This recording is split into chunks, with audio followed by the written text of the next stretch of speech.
Hola mis amados, qué alegría estar juntos una vez más, acudiendo a nuestra cita con nuestro Dios. Les damos la bienvenida y les invitamos a que podamos presentarnos delante de nuestro Dios a través de la oración. Así que mis amados, los invito a que oremos.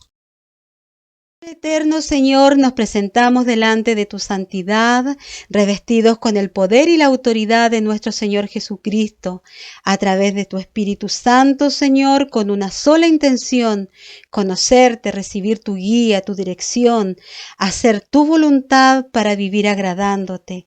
Aquí estamos, Padre eterno, una vez más, quieta y reposadamente, Señor, para escuchar tu voz. Te pedimos, Padre, que seas tú iluminando nuestra mente, nuestra alma, para poder comprender la lección de hoy y poder aplicarla en nuestras vidas. Gracias, Padre eterno, Señor, te damos por tu amor y por tu fidelidad, en el nombre de Jesús. Amén y amén.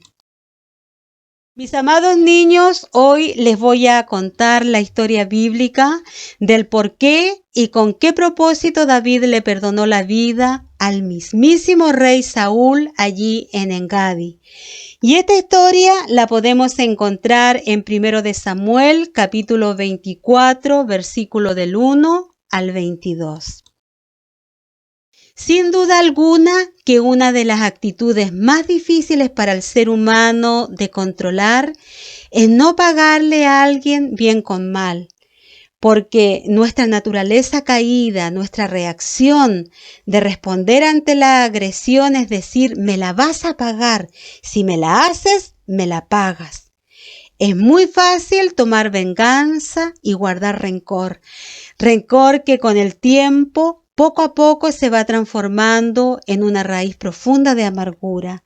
Y nuestro Dios nos advierte, nos enseña a través de su palabra todo el daño que produce el no perdonar a nuestra mente, nuestra alma y nuestro cuerpo. Entonces, ¿cómo podemos amar y perdonar a las personas que nos odian y que hacen todo lo posible para ofendernos, humillarnos, ignorarnos y ridiculizarnos? ¿Cómo podemos evitar nosotros mismos no dañar a otros con nuestras actitudes y con nuestras palabras ásperas? La palabra de Dios nos dice que la única forma es no ignorar el mal. Es importantísimo que primero dejemos que Dios nos hable a través de la lectura de su palabra. Y de tener y de mantener una relación íntima, personal, constante con nuestro Dios a través de la oración, porque es la forma en que Dios nos corrige y nos ayuda a través del Espíritu Santo a controlar nuestras emociones y nuestros sentimientos. Él es el único que tiene todo el poder y la autoridad para sanar nuestras heridas. Nuestro Señor también nos ha entregado las leyes que tienen el propósito de protegernos de la maldad de otros. Leyes que nos disciplinan para no volver a repetir los mismos errores. Y Dios nos hace responsable a ti y a mí de nuestras propias decisiones, porque todo lo que hacemos y decimos trae consecuencias. En la historia de hoy vemos un ejemplo de cómo David tuvo que enfrentar el odio y el resentimiento del rey Saúl, el cual matar a David, el querer hacerlo desaparecer de la faz de la tierra, se volvió en una obsesión enfermiza. Pero veamos, ¿qué fue lo que hizo David para que el rey Saúl llegara a odiarlo tanto? Y la palabra del Señor nos dice que todo se inició cuando Dios comenzó a darle a David como soldado victorias extraordinarias en la guerra contra el peor y obstinado enemigo que ha tenido Israel, que fueron los filisteos. Victorias que hicieron que el pueblo comenzara a respetar y a considerar a David como un héroe. El rey Saúl lentamente comenzó a sentir celos y envidia, pero nunca le contó a Dios todo lo que estaba sintiendo, todo lo que estaba acumulando en su corazón, y no permitió que Dios lo librara de todos estos malos sentimientos, emociones y sentimientos no tratados por Dios, que trajo como consecuencia que el rey Saúl dejara de crecer en su alma una raíz profunda de amargura, a tal punto que acosó y persiguió a David durante 10 largos años, una persecución cruel, sanguinaria, donde día y noche David temió por su vida, conducta que trajo como consecuencia que Dios se apartara, Dios desechara a Saúl para continuar su reinado, porque Saúl con su conducta era un mal ejemplo para su pueblo. Y Dios en su lugar designó a David como su sucesor. Y el rey Saúl en su odio estaba convencido que era David el que quería quitarle el trono. Actitudes de rebeldía y de soberbia que hicieron que le diera el poder y la autoridad para ser influenciado y dominado por demonios que entraban y salían libremente a su vida. El rey Saúl, después de haber conocido la palabra de Dios y después de haber recibido el consejo y la dirección del profeta de Dios Samuel, ahora estaba completamente solo, luchando contra sus propias fuerzas contra los filisteos. Es por ello que el rey Saúl buscó a una divina, a una medium, a una bruja de Endor. Y la palabra Endor significa aguas estancadas. Y las aguas estancadas, mis amados niños, siempre están llenas de bichos, siempre están malolientes, ¿cierto? Porque están allí estancadas. Y el rey Saúl se presentó delante de la bruja, disfrazado porque él sabía muy bien que la brujería y el consultar a los muertos era prohibido por Dios. Y el rey Saúl buscó en la adivinación ser aconsejado, guiado y dirigido, y buscó también la paz y la seguridad que voluntariamente había rechazado de Dios.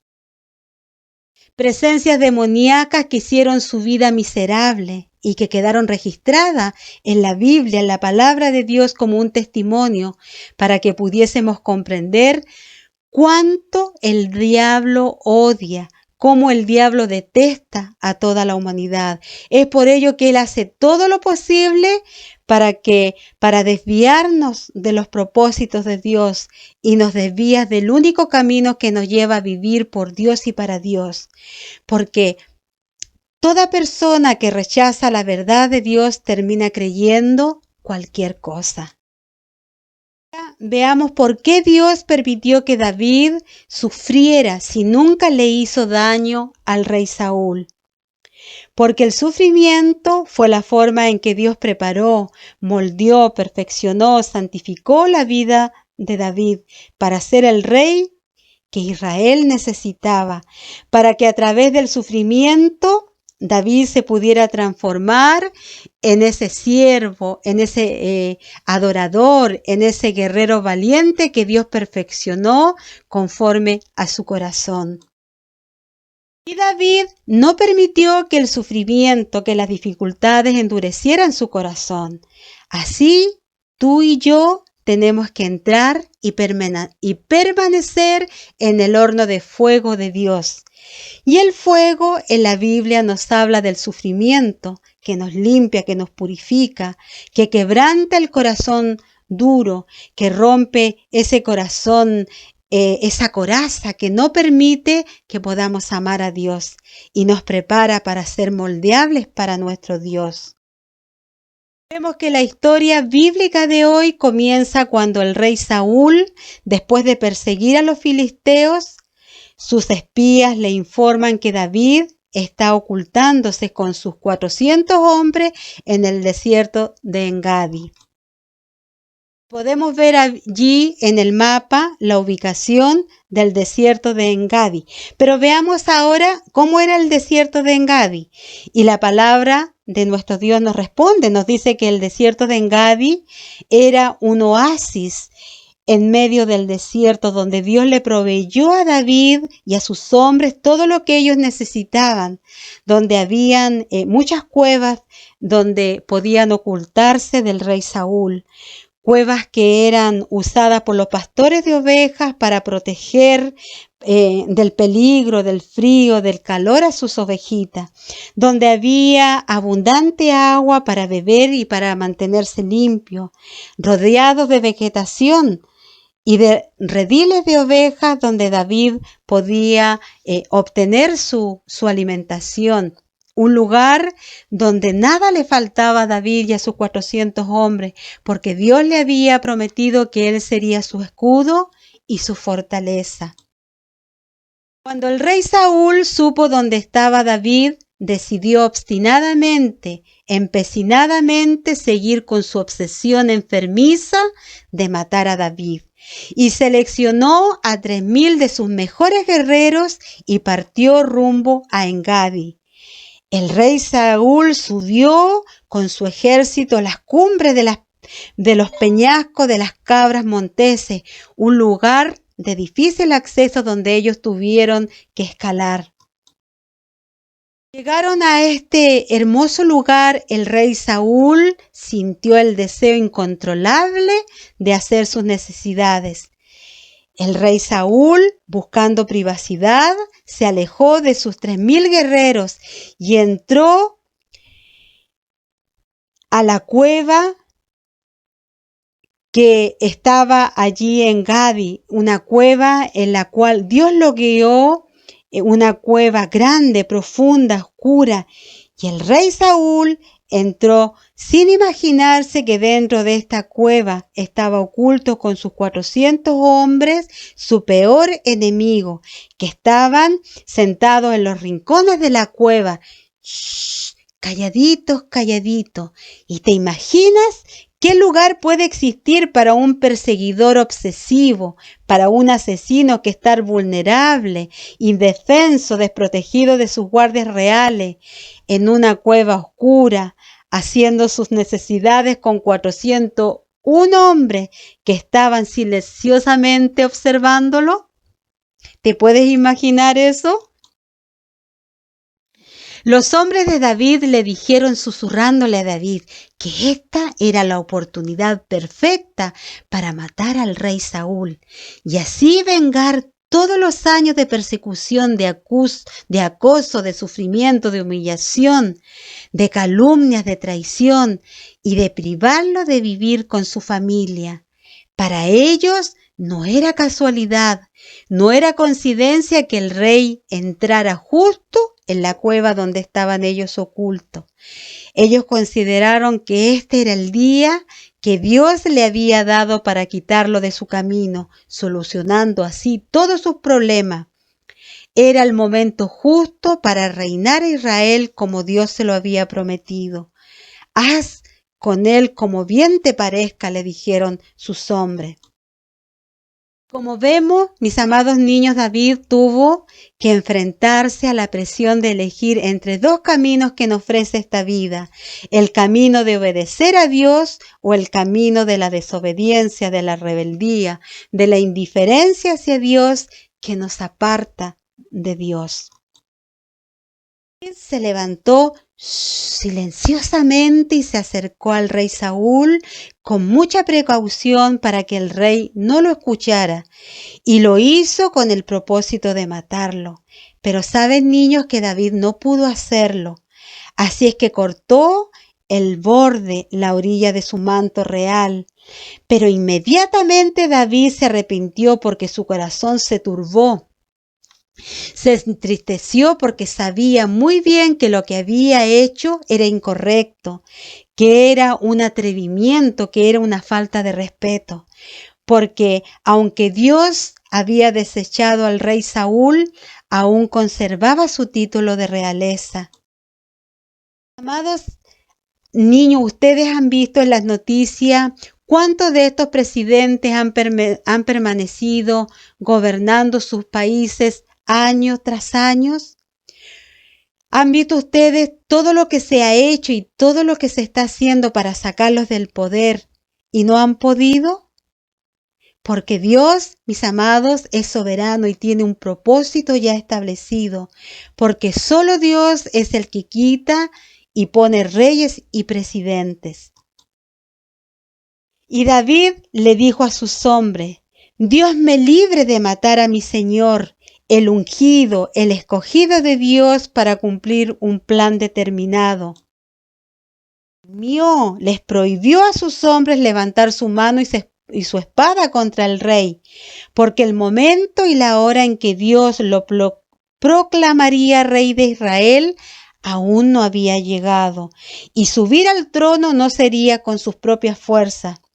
Los hombres de David no podían comprender su actitud, no entendían por qué no lo había matado teniendo en sus manos todas las oportunidades para hacerlo. Ellos estaban anonadados, no comprendían la reacción de David. Pero David le respondió: será Dios el que determine el tiempo y la forma en que Saúl dejará ser rey de Israel. Y mientras se está produciendo esta conversación, el rey Saúl se retira de la cueva tranquilo, confiado, creyendo que había estado solo en la cueva. Y mientras el rey Saúl se reunía con sus 3000 guerreros, David sale siguiéndolo, valientemente arriesgando su vida, y lo llama diciendo: mi señor, mi rey.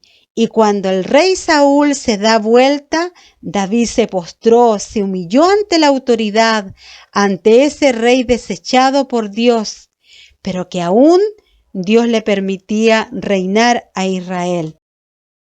Y le dijo David al rey Saúl palabras que fueron como un golpe de espada. ¿Por qué has caído en la tentación de los chismes y calumnias que te están diciendo que yo te quiero matar con el propósito de destronarte? Porque mis amados niños, Saúl había permitido envenenar aún más su alma, escuchando los malos consejos que alimentaron su odio, su rencor contra David. Y David continúa diciendo: hoy han visto tus ojos cómo Dios te ha puesto en mi camino y te has puesto en mis manos en la cueva. Y fui aconsejado, me dijeron que te matara, pero te perdoné porque dijo: no extenderé mi mano contra mi Señor, porque es el ungido de Dios, el que ha sido escogido como rey de Israel con un propósito. Mira, Padre mío. Y David lo llamó así porque Saúl no tan solo era su rey, sino también era su suegro. Y le dice: Padre mío, mira la orilla de tu manto como está cortada, que es la muestra, la evidencia que en la cueva, mientras hacía tus necesidades, tuve la oportunidad de matarte. Conoce pues y ve que no hay mal ni traición en mi mano. No he pecado contra ti. Sin embargo, tú andas a casa de mi vida para quitármela. Sea Dios quien juzgue, porque tú vas a estar en este trono hasta cuando Dios lo permita. Y yo voy a estar escondido en esta cueva hasta que Dios así lo decida. Y esta fue la forma en que David demostró su inocencia y demostró de lo que estaba hecho, conforme al corazón de Dios. Porque David llegó a ser noble, tierno, perdonador, con un corazón que amaba con toda su alma a Dios y lo respetaba. Y continuó diciéndole al rey Saúl: como dice el proverbio de los antiguos, de los impíos, es decir, de los malvados, saldrá la impiedad, saldrá la maldad. Mis amados niños, lo que hacemos, cómo nos comportamos, demuestra lo que hemos almacenado en nuestro corazón, porque la palabra del Señor nos dice que de la abundancia del corazón habla nuestra boca. Y aunque David respetaba la autoridad del rey Saúl, sí lo confrontó por su conducta. Le dice: ¿tras quién ha salido el rey de Israel? ¿A quién persigues? ¿A un perro muerto o a una pulga? Dios será juez y el que juzgará entre tú y yo. Él vea y sustente mi causa y me defienda de tu mano. El rey Saúl, hipócritamente, porque recuerden, mis amados niños, ¿por qué el rey Saúl estaba en Gadi? Con el único propósito de matar a David. Pero miren cómo le responde a David. ¿Eres tú, David, hijo mío? Y lloró, pero sus lágrimas surgieron del remordimiento y no del arrepentimiento. Porque me puedes decir tú, ¿quién puede cambiar de un segundo a otro en un tronar de dedo? Yo creo que nadie puede cambiar de esa forma. Dice a David, más justo eres tú que yo, que me has pagado con bien, habiéndote yo pagado con el mal. Tú has mostrado hoy que has hecho conmigo bien, pues no me has dado muerte, habiéndome entregado Dios en tus manos. Porque ¿quién hallará a su enemigo y lo dejará ir sano y salvo? Dios te pague con bien por lo que en este día has hecho conmigo. Ahora, como yo entiendo que tú has de reinar y que el reino de Israel ha de ser en tu mano, firme y estable, júrame que cuando seas rey no borrarás mi nombre de la casa de mi padre y no destruirás mi descendencia. El rey Saúl lo dijo, mis amados niños, porque en aquel tiempo el rey entrante mataba, era una costumbre que toda su descendencia del rey muerto tenía que ser destruida con el propósito de que su familia no reclamara el reinado. Y eso Saúl lo sabía muy bien, por eso que él estaba pidiendo que hiciera ese juramento. Pero el rey Saúl no sabía que su hijo Jonatán y David ya habían hecho la promesa de conservar y de proteger la vida de su nieto, Mefiboset, hijo de Jonatán, que era el mejor amigo de David. Y Mefiboset fue el único miembro de la familia de Saúl que Dios determinó que viviera.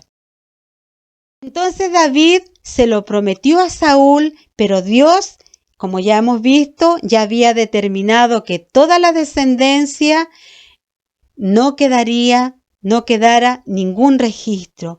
Y vemos que aunque hubo perdón de parte de David, cada uno siguió su camino. El rey Saúl volvió a su palacio a terminar el tiempo que Dios había determinado que reinara Israel. Y David volvió a la cueva, porque David no se fió, no confiaba en Saúl. Y hay una historia, mis amados niños, que dice que cuando un hombre vio cómo un escorpión se estaba ahogando, decidió rescatarlo del agua, pero el escorpión lo picó. Y por la reacción del dolor, este hombre lo saltó, cayendo nuevamente el escorpión al agua, y comenzó nuevamente a ahogarse. Y el hombre intentó nuevamente salvarlo, pero el escorpión nuevamente volvió a picarlo, y su amigo, que estaba observando la acción y la reacción de su amigo y del escorpión, se acercó y le dijo: ¿no te das cuenta que aunque intentes salvarlo una y otra vez, el escorpión volverá una y otra vez a picarte? ¿Que no sabes que la naturaleza del escorpión es picar? Y el hombre le dice: sí lo sé, pero mi naturaleza es salvar, es ayudar, y no voy a permitir que la naturaleza del escorpión pueda cambiar la mía. Y esta, mis amados hermanos, mis amados niños, ha sido la historia bíblica de hoy. Mis amados, los invito a que oremos. Padre amado, Señor, estamos delante de tu presencia, dándote gracias, Señor, por esta hermosa enseñanza, Señor, en la cual, Padre amado, tú nos enseñas, Señor, en estos tiempos difíciles, en estos tiempos, Señor, donde el odio, el resentimiento, Señor, las guerras, los rumores de guerra, Señor, están mellando, están dañando, Señor, nuestra alma, nuestro corazón. Por eso, Padre eterno, te pedimos, Señor, que tú nos ayudes, que tú nos sientes cada día, Señor, a leer tu palabra, Padre eterno, a poder, Señor, escuchar, Señor, tu palabra a través de Zoom, a través de YouTube, Señor, papito amado, que podamos mantener, Señor, este contacto, Señor, papito amado, en forma permanente, en forma constante. Señor, que nuestra oración en todo tiempo, Señor, sea buscar tu rostro, Padre, porque necesitamos ser dirigidos, necesitamos, Padre eterno, ser sanados, Señor, Padre, de todo espíritu, Señor, papito maligno que quiere dañarnos, que quiere destruirnos, que quiere desviarnos, Señor, de los propósitos eternos que tú tienes con nuestra vida. Padre eterno, Señor, oramos, Padre, por todo aquel, Señor, que está enfermo en este día, por aquel que está sufriendo, Señor, de depresión, con crisis de pánico. Padre bendito, que está sufriendo crisis, Señor, en su hogar, en su familia, en el colegio, en las familias, Padre. Oramos, Señor, por nuestro presidente, Señor, papito amado. Oramos también, Señor, papito amado, por la salvación, Señor, de las almas, Padre. Porque tú sabes, pues, Señor, porque tu palabra nos dice, Señor, que todo escrito está, Señor. Y lo que nos queda es orar, Señor, por la salvación de las almas. Es de predicar, de enseñar, Señor, tu palabra en todo instante, Señor. Ser mensajeros tuyos, donde quiera que vayamos, ser, Señor, tus embajadores, Señor, con nuestra conducta. Gracias, Padre amado, por esta lección de vida que tú nos has dado. Te pedimos, Señor, que tú sanes nuestro corazón, que tú sanes, Señor, nuestras heridas, Señor, para honrar, para glorificar y para exaltar tu nombre, Padre amado. En el nombre de Jesús, amén y amén.